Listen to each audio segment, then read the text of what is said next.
لا إله إلا الله محمد رسول الله. Bismillahirrahmanirrahim. Assalamualaikum warahmatullahi wabarakatuh. Alhamdulillahilladzi arsala rasulahu bil huda wa dinil haqq liyudhhirahu ala dini kullihi wa kafa billahi alima. Asyhadu an la ilaha illallah wahdahu la syarika lah wa asyhadu anna sayyidina Muhammadan abduhu wa rasuluh. Allahumma shalli ala Muhammad wa ala ali Muhammad. Rabbi israh li sadri wa yassir li amri wahlul 'uqdatan min lisani yafqahu qawli, amma ba'du. Para jamaah sekalian, puji dan syukur kita panjatkan kehadirat Allah Subhanahu wa taala atas semua limpahan nikmat dan rahmat yang diberikan kepada kita. Salawat dan salam kita berharap selalu tercurah kepada junjungan Nabi besar Muhammad sallallahu alaihi wasallam,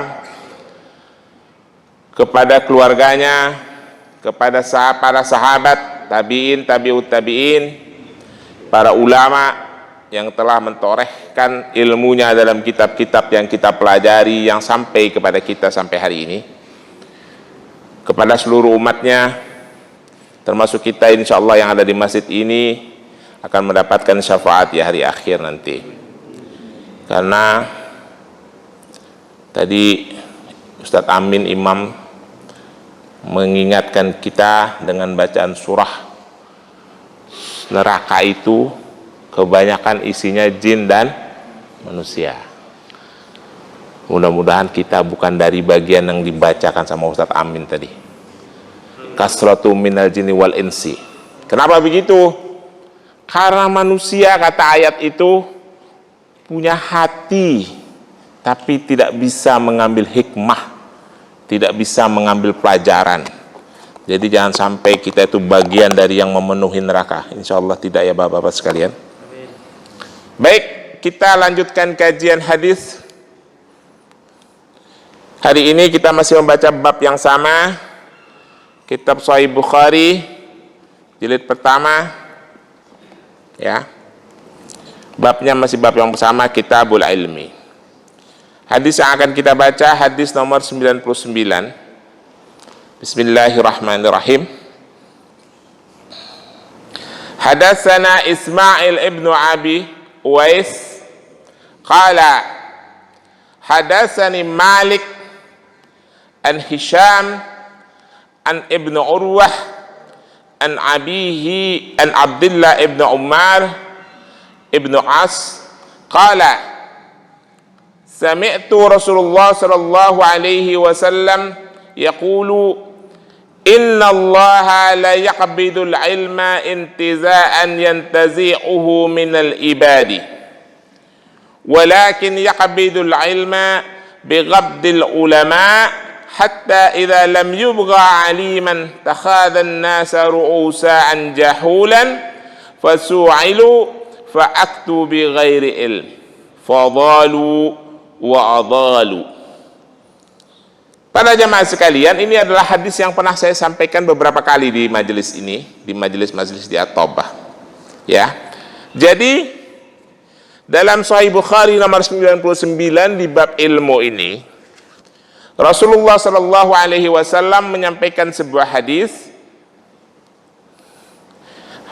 Imam Bukhari mendapatkan dari Ismail, Ismail mendapatkan dari Ibnu Abi Uwais, Abi Uwais mendapatkan dari Malik, Malik mendapatkan dari Hisham, Hisham mendapatkan dari Ibnu Urwah, Ibnu Urwah mendapatkan dari bapaknya Habihi, dari Abdullah Ibnu Umar Ibnu As. Qala, dia berkata, si Abdullah Ibnu Umar Ibnu As, sami'tu Rasulullah sallallahu alaihi wasallam, aku mendengar dari Rasulullah sallallahu alaihi wasallam. Yaqulu, dia berkata, kata Rasulullah nih, innallaha la yaqbidul ilmu intiza'an yantazi'uhu minal ibadi. Allah itu tidak mengangkat, narik, intiza'an itu artinya narik ya, mengangkatlah, menghilangkan ilmu agama dengan sekali tarik, dengan sekali angkat langsung menghilangkan dari hambanya. Kira-kira begitu ya. Ini masih kelanjutan hadis-hadis yang sebelumnya.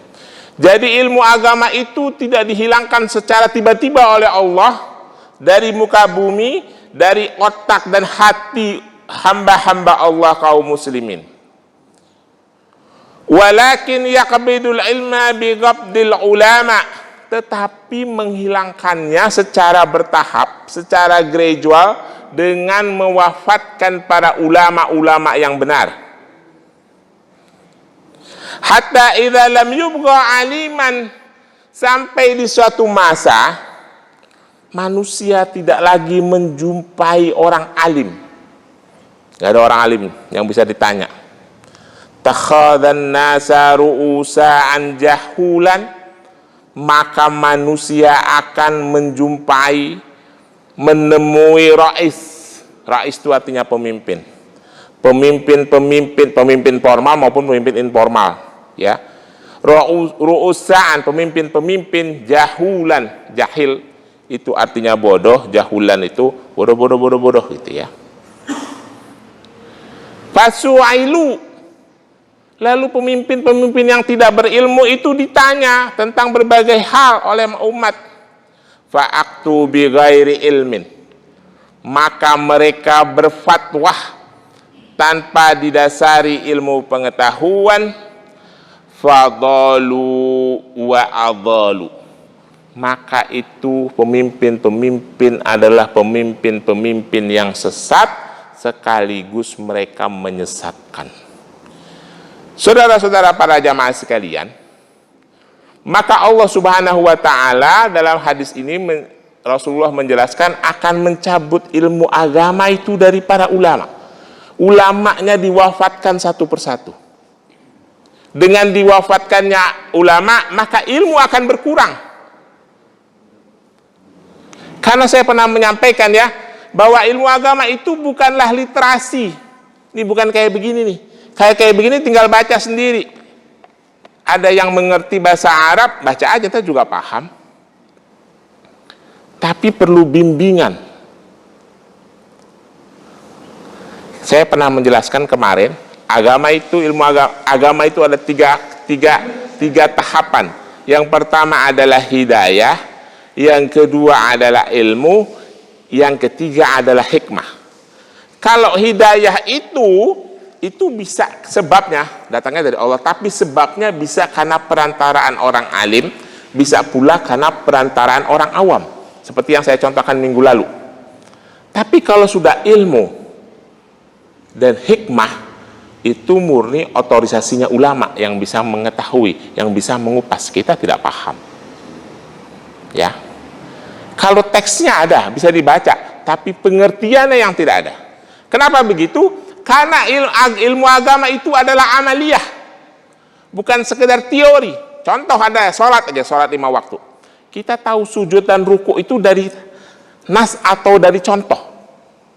Kadang orang itu tidak tahu nasnya, tidak tahu dalilnya, tapi karena ngelihat gurunya, oh sholat itu begini, begitu, begini, oh dia laksanakan. Ya, betul tidak? Baca wirid itu begini, lalu dia ikuti. Itulah butuhnya bimbingan, butuhnya ulama. Paham ya?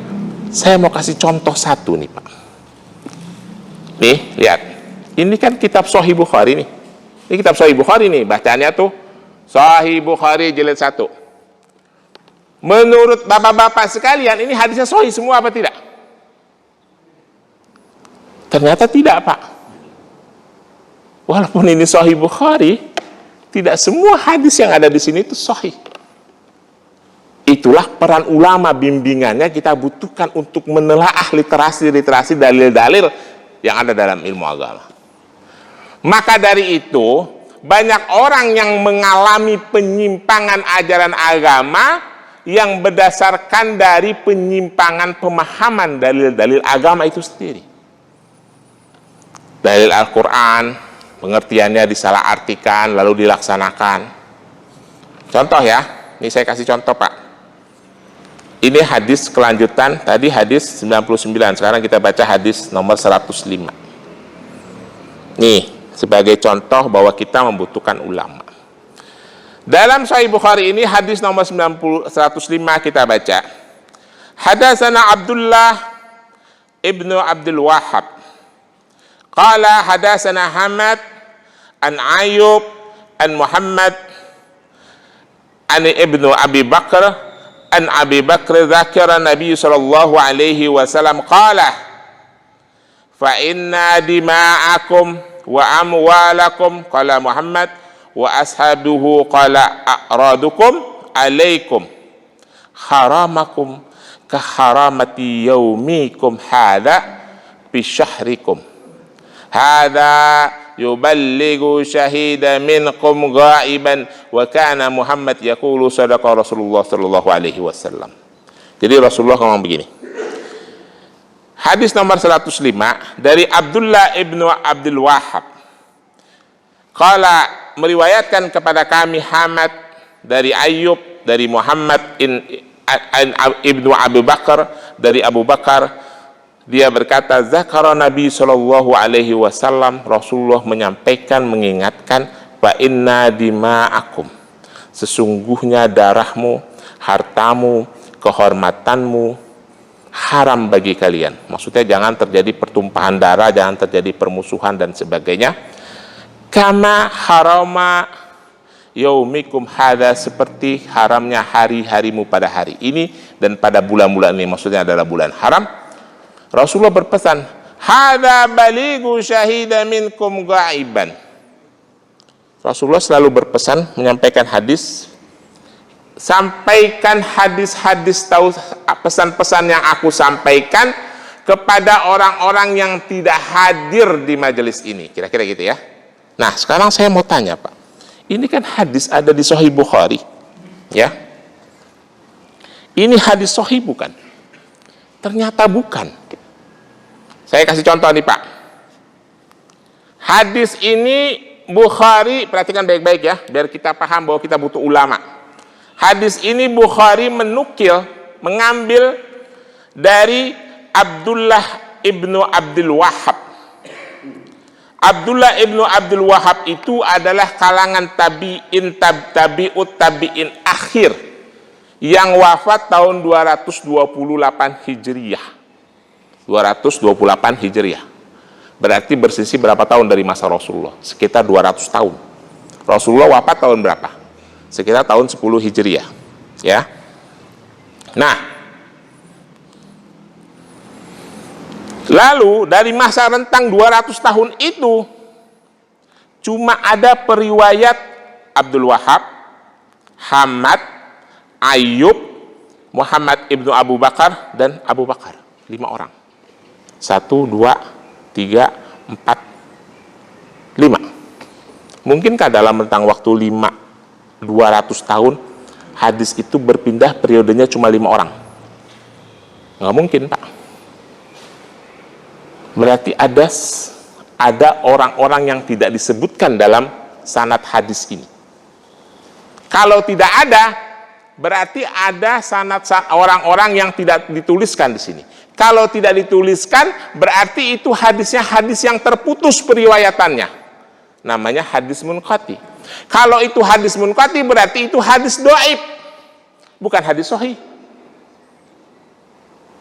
Nah, kalau orang awam membaca ini, wah ini dari Sahih Bukhari ini, berarti semuanya hadisnya sahih. Padahal tidak semuanya sahih. Contohnya begitu ya. Nah, di mana terputusnya? Contoh. Inilah dibutuhkan ulama untuk membimbing kita. Abi Bakar di akhir hayat itu yang an Abi Bakrin zakara Nabi sallallahu alaihi wasallam. Abi Bakar itu adalah tabi'in. Beliau wafat tahun 58 Hijriah. Dia tidak mungkin bertemu dengan Rasulullah. Tapi dari Abu Bakar, dia di dalam hadis ini disebutkan langsung dari Rasulullah. Jadi tidak mungkin. Seharusnya dari Abu Bakar ada sahabat dulu, baru kepada Rasulullah. Jadi hadis ini hadis dhaif karena termasuk hadis munqati, hadis yang terputus sanadnya.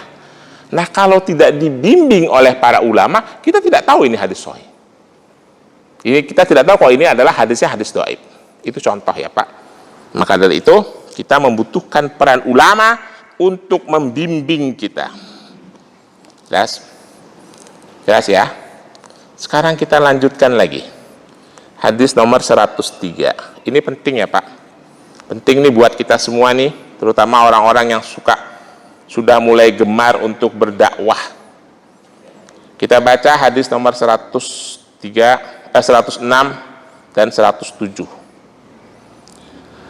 Hadatsana Ali ibnul Jahdi qala akhbarana Syu'bah qala akhbarani Mansur qala sami'tu Rabi ibnu Hiras yaqulu sami'tu Ali yaqulu qala Nabi sallallahu alaihi wasallam la takdzibu alayya fa innahu man kadzaba alayya falyahaz nara.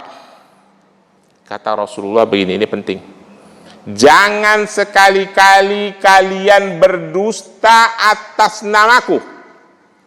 Siapa saja yang berdusta atas namaku, dipastikan dia akan masuk neraka. Hadis yang berikutnya, hadatsana Abu Walid qala hadatsana Syu'bah an Jami' ibnu Shaddad an Amir ibnu Abdullah ibnu Zubair an abihi qala li Zubair inni la asma'uka tuhaddisu an Rasulullah sallallahu alaihi wasallam kama tuhaddisu fulan wa fulan qala amma inni lam afaraku walakini sami'tu yaqulu man kadzaba alayya falyatabbawa ma'addahu minan nar. Jadi Zubair itu ditanya oleh sahabat, aku jarang mendengar engkau menyampaikan sesuatu dari Rasulullah. Zubair diprotes gitu kira-kira ya. Lalu Zubair bilang, aku selalu bersama Rasulullah, tidak pernah berpisah dengan Rasulullah. Tapi Rasulullah pernah berpesan kepadaku, aku ingat. Apa pesan Rasulullah? Kata Zubair begini, an Rasulullah sallallahu alaihi wasallam kama yuhaddisu fulan wa fulan dan sami'tu yaqulu man kadzaba alayya falyatabbawa maq'adahu minan nar. Barang siapa yang berdusta atas namaku, maka bersiaplah untuk menempati tempatnya di neraka. Para jamaah sekalian, mengapa kita membutuhkan ulama untuk membimbing kita mengerti ilmu agama? Karena sanksinya berat kalau kita salah menyampaikan. Rasulullah bilang di dalam hadis, barang siapa yang berdusta atas namaku, maka siap-siap menempatkan tempatnya di neraka. Saya pernah nyampaikan beberapa minggu lalu, berapa banyak ustadz yang berdusta atas nama Rasulullah. Saya nggak Pak? Ustadz aja berdusta atas nama Rasulullah, apalagi orang awam. Nih, contoh, kalau lagi zaman hari kemerdekaan begini, banyak ustadz yang berdusta atas nama Rasulullah nih. Tahu nggak ungkapannya apa? Hubbul watana minal iman. Ya, jangan sebut-sebut itu ya. Hubbul watana minal, boleh sebut tapi jangan bilang itu hadis Rasulullah, maksud saya begitu. Itu bukan hadis Rasulullah itu. Bukan hadis Rasulullah, bukan pernyataan sahabat, bukan pernyataan tabi'in, bukan pernyataan tabi'ut tabi'in, bukan pernyataan ulama pertengahan. Itu pernyataannya Hadratus Syekh Kiai Haji Hasyim Asy'ari, pendiri NU. Karena waktu itu lagi memberikan fatwa jihad ketika peristiwa penyerangan peristiwa 10 November di Surabaya. Hadratus Syekh diminta pendapatnya oleh para pejuang. Gimana nih Syekh? Kita mau berjuang nih melawan Belanda. Lakukan jihad. Lalu beliau mengeluarkan pernyataan, hubbul watana minal iman. Cinta tanah air itu adalah bagian dari iman. Ustadz itu berapa kali ngomong begitu? Ini Rasulullah bersabda, hubbul watana minal iman. Kapan Rasulullah ngomong begitu? Dia udah berdusta atas nama Rasulullah, siap-siap menempatkan tempatnya di neraka. Makanya saya selalu bilang menyampaikan, kalau mau menyampaikan tausiah, mau menyampaikan nasihat, lebih baik menggunakan kitab aslinya. Sebab kalau tidak nanti kita berbohong atas nama Rasulullah. Contoh lagi nih, yang populer nih. Ini sampai hari ini nih ustadz-ustadz nih, khotib-khotib, dai-dai masih saja menyampaikan. Raja'na minal jihadil asgar ila jihadil akbar. Sering tidak dengar begitu, Pak? Raja'na minal jihadil asghar ila jihadil akbar. Itu katanya, itu hadis Rasulullah ketika Rasulullah baru kembali dari perang Badar. Kembali dari perang Badar, Rasulullah mengatakan raja'na min jihadil asghar ila jihadil akbar. Kita baru kembali dari jihad kecil menuju pada jihad yang besar. Jihad yang besar maksudnya adalah menahan hawa nafsu. Makna hadisnya benar begitu, tapi itu yang ngomong bukan Rasulullah. Rasulullah nggak pernah ngomong begitu. Ada di hadis mana itu? Ada di kitab hadis mana itu? Rasulullah nggak pernah ngomong. Itu perkataan Ibrahim ibnu Abil Walih, seorang tabi'ut tabi'in, jauh setelah Rasulullah wafat. Bertahun-tahun kita mendengarkan ceramah ustadz seperti itu. Berarti bertahun-tahun pula itu para dai berbohong atas nama Rasulullah karena ilmunya kurang. Ya, ini jamaah At-Taubah jangan begitu ya. Jangan ikut-ikutan yang salah. Apa lagi? Tafakkaru sa'atan khairu min qiyamul lailatin. Ada yang suka dengar nggak itu? Berpikir sesaat, belajar sesaat lebih baik dari sholat selama semalam penuh. Itu katanya hadis Rasulullah. Rasulullah nggak pernah ngomong begitu. Itu omongannya Abu Darda. Ada lagi yang populer. Hasibu anfusakum qabla an tuhasibu. Hisaplah dirimu sebelum engkau dihisap. Betul? Pernah dengar nggak itu? Itu bukan hadis Rasulullah, itu perkataan Sayyidina Ali ibnu Abi Thalib. Masih mending kalau perkataan sahabat. Kita sebut itu asar dan bisa dijadikan bimbingan buat kita. Yang lebih ngetop lagi, saya udah pernah sebut lah, al-umru khairul amri awsatuha. Sebaik-baik permasalahan itu adalah tengah-tengahnya. Rasulullah nggak pernah ngomong begitu. Ya, itu perkataan tabi'in. Yang pernah saya sebut lagi, utlubul ilmi walau bisin, itu malah tidak jelas sumbernya dari mana. Nggak tahu siapa yang pertama kali ngucapin itu, ngaco itu. Ya, jelas itu bukan hadis. Nah, para jamaah sekalian, begitu banyak ungkapan-ungkapan yang mengatasnamakan Rasulullah, dan Rasulullah berpesan jangan sekali-kali berdusta atas namaku. Barang siapa yang berdusta atas namaku, maka bersiap-siaplah untuk menempatkan tempatnya di neraka. Nah, mengapa kita harus membutuhkan bimbingan ulama? Supaya kita bisa menelaah ilmu agama dengan benar, supaya kita tidak berdusta atas nama Rasulullah. Yang bukan hadis kita bilang hadis, yang hadis dhaif kita bilang hadis sahih dan sebagainya. Karena sumber agama itu adalah ayat Al-Quran dan hadis Rasulullah. Hadis itu jumlahnya ratusan ribu, butuh bimbingan ulama untuk menelaahnya, untuk jadi pedoman kita. Contoh lagi, mudah-mudahan bapak-bapak tidak pernah dengar. Man kasratu salatu bil lail wa hassanu wajhuhu bin nahar. Pernah dengar nggak begitu, Pak? Barang siapa yang banyak sholat pada malam hari, maka wajahnya akan cerah pada siang hari. Nggak ada hubungannya, Pak. Sampai ada lagi yang ngaco nih, orang-orang zaman sekarang nih, biar wajahnya cerah, banyak-banyak berwudu.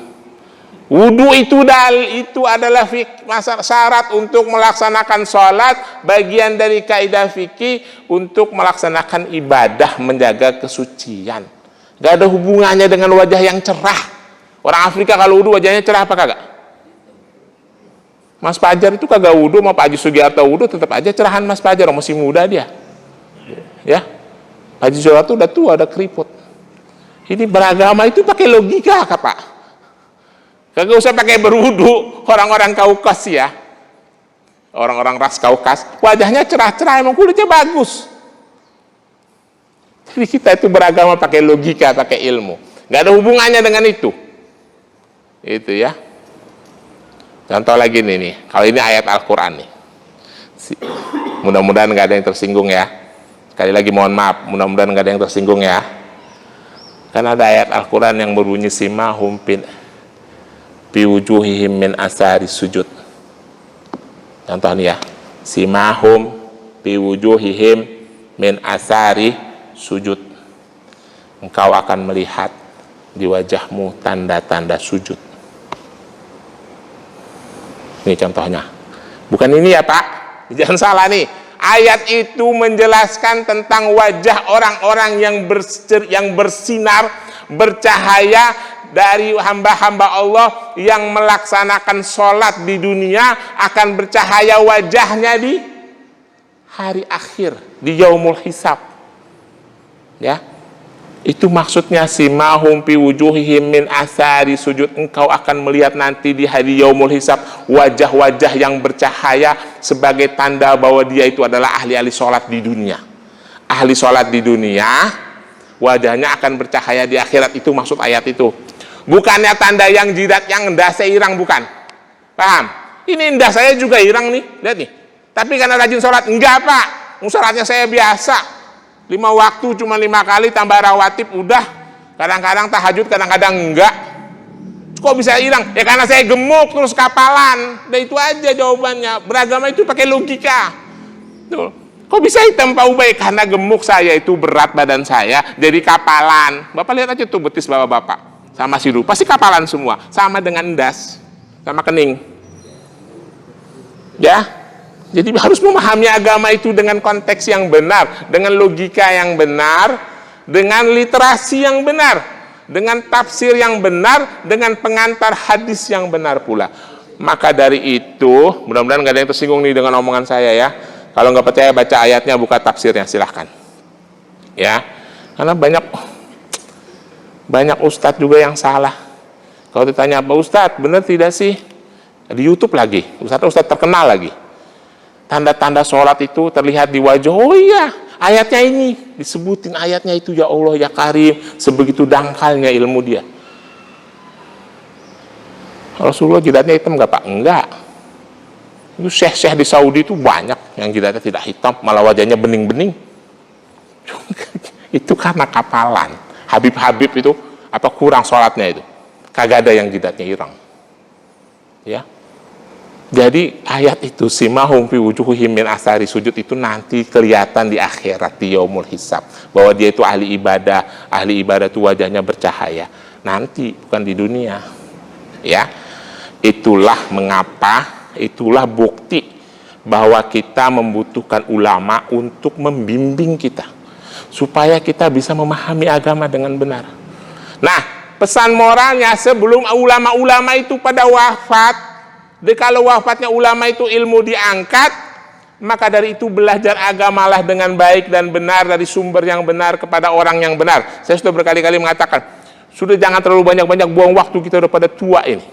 Ya, jangan terlalu banyak santai-santai, senang-senang, buang-buang waktu. Nanti ujung-ujungannya ternyata ibadah yang kita jalankan selama ini ternyata tidak sesuai dengan ajaran agama, ujung-ujungnya keliru. Begitu keliru, kita mau mati bawa bekal apa? Tapi kalau kita belajar, minimal kita berikhtiar untuk jadi benar. Belum tentu benar juga sih Pak. Saya juga sering belajar, sering salah. Oh iya salah ya, ternyata setelah yang saya pelajari dulu kepada ulama ini, oh kok berbeda, kayaknya yang benar ini gitu. Tapi paling tidak kita telah masuk ke dalam proses itu. Tapi kalau kita tidak pernah memulai-mulai, kita tidak tahu mana yang salah dan mana yang benar. Kalau kita tidak tahu mana yang salah dan yang benar, boleh jadi yang kita kerjakan itu salah, walaupun bisa juga benar. Nah, supaya kita yakin itu benar, sebaiknya kita menuntut ilmu. Saya kira begitu Bapak-Bapak sekalian, itulah pesan hadis yang disampaikan oleh Rasulullah dalam hadis nomor 99 yang saya bacakan tadi, 105, 106 dan 108. Lebih kurangnya saya mohon maaf. Ada pertanyaan? Kalau ada pertanyaan saya persilahkan. Kalau tidak ada, kita tutup. Billahi taufiq wal hidayah. Wassalamualaikum warahmatullahi wabarakatuh.